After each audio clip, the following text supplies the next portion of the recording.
நிறைய பேருக்கு எந்த படிப்பை எடுத்து படிக்கிறது, +2க்கு அப்புறம் என்ன படிக்கிறதுங்கிறது நிறைய பேர் குழப்பம் வரும். பொதுவா தெரிஞ்சுங்க, நீங்க எந்த படிப்பு படிச்சோம், நீங்க வெளிய வந்து கம்ப்யூட்டர பத்தி கத்துக்கிட்டு நீங்க வேலை பார்த்துரலாம். அது யார் வேணா கத்துக்கலாம்னு நான் ஆரம்பத்துல சொல்லிட்டு இருக்கேன். பட் நீங்க ஒரு நாட்டுக்கு போறீங்க. சப்போஸ் இந்தியாலேருந்து வெளிநாட்டுக்கு சில கண்ட்ரிக்கு மூவ் ஆகுறீங்க அப்படிங்கிறப்ப, அவங்களுக்கு விசா சிஸ்டம் இருக்கு. விசால வந்து உங்களோட குவாலிஃபிகேஷன் கேட்பாங்க. நீங்க என்ன படிச்சிருக்கீங்க? அந்த டிகிரி வந்து அவங்க நாட்டோட சிஸ்டத்தோட இதாகணும், கம்பேர் பண்ணணும்.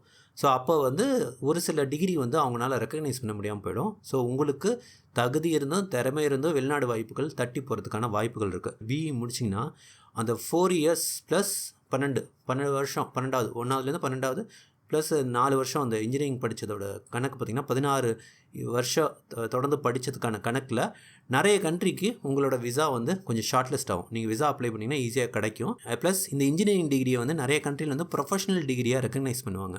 ஸோ அதனாலேயே உங்களுக்கு சில விசா ஸ்டேட்டஸ் ஈஸியாக கிடைக்கும். ஸோ இதை தெரிஞ்சுங்க, ஏன் வந்து இன்ஜினியரிங் வந்து ரொம்ப முக்கியம். உங்களுக்கு வந்து வேலை செய்கிறதுக்குள்ள நீங்கள் வெளிநாடு வாய்ப்புகள் இந்த மாதிரி கிடைக்கிறப்ப நிறைய விஷயங்கள் இந்த ஒரு படிப்போட ரீசனுக்காக தட்டி போயிடும். இதெல்லாம் டாக்குமெண்டேஷன். ஆனால் கட்டாயம் இது நிறைய இடத்துல டெஃபினேஷன் பண்ணும். நிறைய திறமை இல்லாமல் ஒழுங்கான டிகிரி இல்லாமல் பின்தங்கிடுவாங்க.